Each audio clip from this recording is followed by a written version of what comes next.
Hi, my name's Phil. I like talking about politics, and this video is just a quick one to mark the 95,000 subscriber point that we've reached, which is the last meaningless milestone before the less meaningless one of 100,000.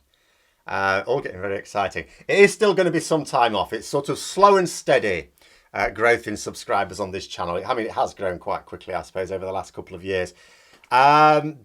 Really just to sort of explain where we'll be going, I anticipate as we get up to 100,000, because as some may know, if you've been very welcome, by the way, if you are one of the new 5,000 since I last talked about this, but for people who've been following for a little while, they will know.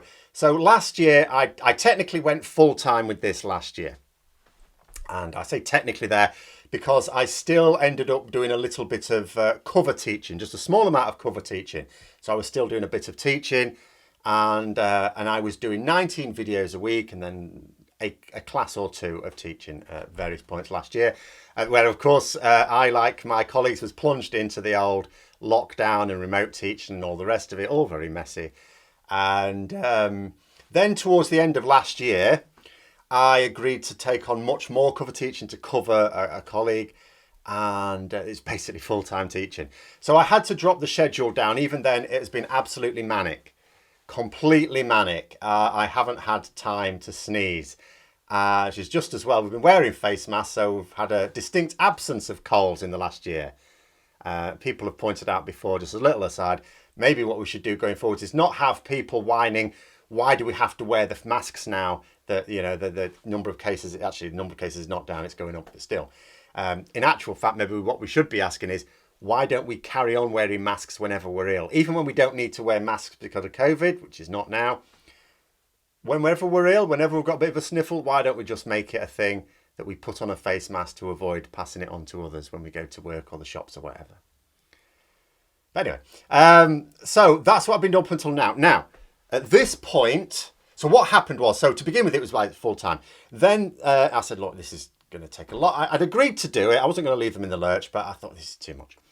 So they said they would try and recruit to take that off my hands. They managed to recruit someone to take two of the engineering classes off my hands, which helped, but it still left me with a lot. So now someone's going to be taking the physics groups off my hands. So I'm left with my original engineering group, so I've just got one class now. But I have also started doing other things. But my attention has turned to the fact that in a few weeks' time, it'll be summer. Not only will I have stopped that class, but I'm not going to be doing any cover teaching in the next academic year to focus on this, because this has now taken a long time.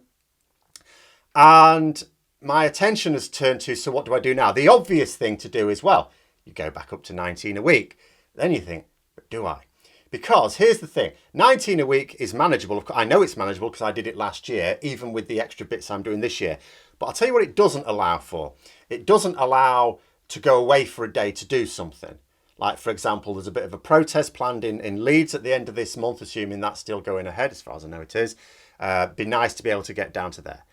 Not that it's always nice as such to go to Leeds. Nothing against Leeds, but I always have things happen whenever I go to Leeds. It's a bit of a jinx for me.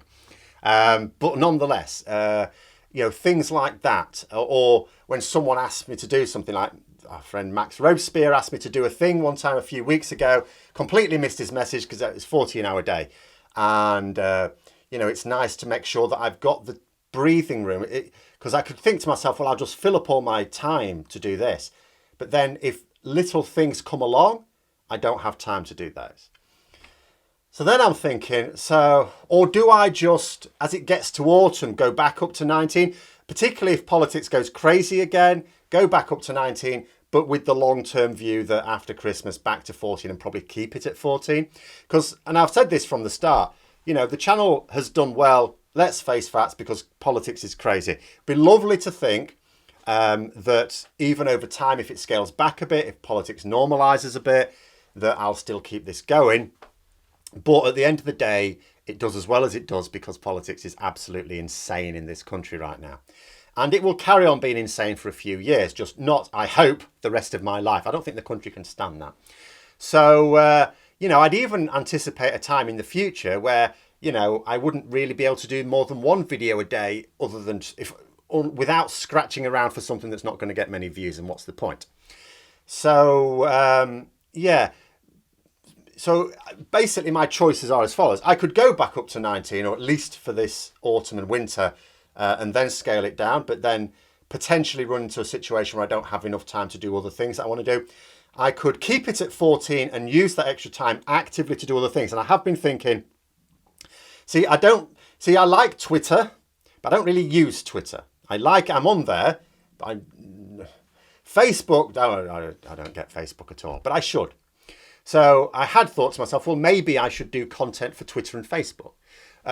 Trickier, I'd have to think of how to do it. It's not a case of just going, oh yeah, I should do that and just do it, because limited to 2-minute videos, at least on Twitter. And you know, you think, so what would I do there? Would it just be a very, very short version of what I would do on YouTube or something else? So I'm likely to put my mind towards that. So that may be something I do, to actively engage with other social media platforms in a way that I don't right now.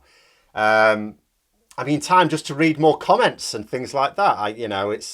I haven't been able to read as many. I have quick scans. I manage to spend a bit of time each day, but it's potluck as to what time of day it is, or to which ones I get to read. So things like that as well. So what it may be is 14 plus trying to do more on social media, 19 and not having any time to do that at all. Or maybe it's 14 and on a week where there are a few, maybe do what I can, in other words. So have a slot. So I'm thinking the 6 a.m. slot and the 12 noon slot each day, no problem. And then have a 4 p.m. UK time, of course, 4 p.m. slot if I have something that I think is worthwhile. So on some weeks, it may be that it ends up at 19 again. On some weeks, it may still be 14. On some weeks, it may be 15, 16, whatever, somewhere in between. I'd be totally for that version, because that's very flexible. But for the fact I don't know how that affect with YouTube, because, for example, when I started doing the channel, I just uploaded when I uploaded. Now it's very strict. I create the videos the day before at least, or usually the day before, but certainly I schedule them so they go out at the same time. YouTube likes that. Now I don't know what's going to happen if I throw in a few wild cards of random ones, but I may well trial it. So what's effectively going to happen? Over the next month, I am still doing some teaching. I've got a lot of assessment on, because it's coming up to the end of the year and we've got to get to the assessments done.